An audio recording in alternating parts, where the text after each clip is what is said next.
Today's article was called The Impact of Accumulative Stress on the Mental Health of Migrants. Now, we know migration by now, and it is one of the oldest human behaviors. People as ancient as hunger, as natural as survival. Now, from the time early humans wandered out of Africa through centuries of conquest and colonization, and more recently globalization, people have crossed borders in search of mainly safety and freedom, but also opportunity and dignity. But while migration often begins with the hope, the journey and its aftermath can be riddled with invisible, corrosive, forced stress. Not just any stress, but also cumulative stress, the kind that stacks quickly but quietly, layer upon layer, until the burden becomes too heavy to carry alone. And this is particularly true for migrants. Now, when we think of migration, our minds may quickly go to economics or politics, as we mentioned before.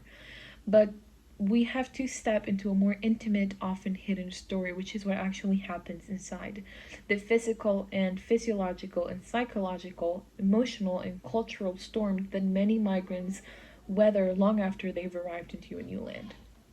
We can begin with a simple but very powerful concept, which is the key to this whole article: acculturative stress. Acculturative stress is the tension and psychological strain that results when migrants are exposed to a culture vastly different from their own. Imagine being suddenly dropped into a place where the language feels foreign, the costumes unfamiliar, and the social cues perplexing, where everything from how you greet someone to how you parent your children is subject to scrutiny, or worse, ridicule. This isn't just a cultural shock. That phrase doesn't do justice to what happens over time. Acculturative stress isn't a one-time jolt. It's chronic, it's often subtle and unrelenting. And when compounded day after day through discrimination, isolation, economic insecurity, and legal precarity, it becomes a deep, enduring stress that affects every single system in the body and the mind. But before we dive a little deeper into the psychological consequences, we can take a step back. Why do people migrate in the first place? Some people flee war, some people flee persecution or natural disasters. Others leave crush and poverty behind, and for many, it's not one reason but a complex set of motivations. What they all carry, however, is a desire for safety, stability, freedom, and a better future. And yet, once people reach their destination, the journey doesn't really end, it only transforms. For some, arrival in a new country brings another kind of exile, emotional exile. Separation from family, language, faith, traditions, and a sense of belonging can trigger a profound grief and identity dislocation. And these feelings often aren't named or acknowledged, they linger in silence. Clinical evidence shows that acculturative stress is not only real but has tangible effects and consequences on mental health. Now, according to the people that wrote this article, Rees, Maggie, and Yusim, this kind of stress is directly linked to the increased risk of depression, anxiety, substance use, and even suicide. Now, in Mexico, the suicide rate is around 1.7 per 100,000 of people. In the US, it's 12.5. When Mexican migrants settle in the US, their suicide rates start to rise, eventually aligning more closely with those that are a host population. Not because they're just in a different country or because they become more mentally unwell as individuals, but because the cumulative stress of acculturation is pushing them forward in crisis. Now, in Denver, for example, suicide rates for Mexican Americans over time have climbed to mirror those of white Americans. In El Paso, Mexican Americans had a suicide rate of 7.0, much higher than the zero point 0.7 of Mexicans living in Mexico. So the data doesn't really lie, it tells a story of psychological erosion. It's a slow wear and tear into the soul. But it's not only suicide. Substance use too climbs with acculturation. A study comparing Mexican teenagers with Mexican American youth found that substance abuse rates were over 6 times higher among the latter. Now, first generation immigrants tend to have lower rates of substance use than the second or third generation. suggesting that the longer you are exposed to the stressors of a society that feels alienated from you, the more they become internalized and acted upon destructively. Now, these outcomes are not inevitable. They are shaped and sharpened by structural and interpersonal realities. And factors that intensify accumulative stress include poverty, racism, legal insecurity, and lack of social support. But individuals' characteristics matter young too. Younger migrants tend to cope better. So do those who are married, educated, economically stable, or who migrate into societies with cultural similarities of their own.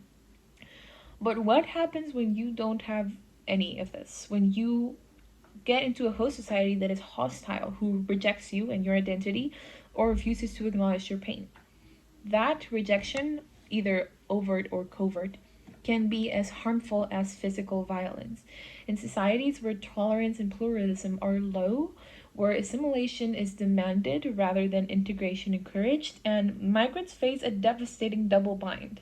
If they try to preserve their culture, they're shunned, and if they try to fit in, they're told that they never will.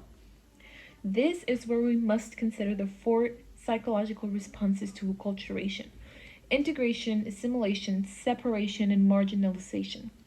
Integration is the healthiest, where migrants maintain their cultural identity while forming meaningful connections with the host society.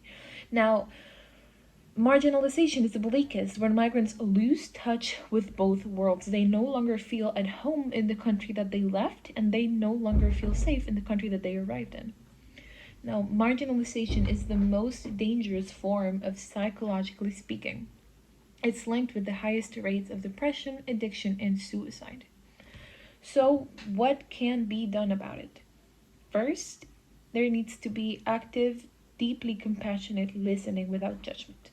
Migrants aren't just statistics of subjects of policy, but they are people with stories marked by courage and resilience. But resilience is not infinite. No one should have to be endlessly strong to survive. Secondly, clinicians, educators, policymakers, healthcare providers, and community leaders have to become culturally competent. This means more than learning a few keywords in another language. It means understanding the interplay between culture, stress, and mental health, and recognizing how systems can either heal or harm. And third, we must build support systems that recognize trauma, that celebrate diversity, and provide spaces of belonging. That includes bilingual mental health services, community centers, legal advocacy, and safe housing. And it also means resisting the criminalization of migration and challenging xenophobia wherever it festers. And finally, we must reimagine integration not as a forced blending, but as a dance of mutual respect. Migrants should not have to erase themselves to belong, and a society that welcomes them should be prepared to change too, to expand its sense of what it means to be whole, human, and home. In closing, migration is not just the movement of people, and we've been knowing that for a long time. It is a movement of closure, history, pain, and possibility. The stress that migrants endure does not vanish when they pass a border. It settles in the body, the mind, the memory, and the heart. But with empathy, awareness, and action, we can lighten the load. We can build bridges of healing and communities of care. Because in the end, the health of migrants is not just a migrant issue, it's a mirror of the humanity that we possess. And how we treat the most vulnerable amongst us defines the soul of the societies that we live in.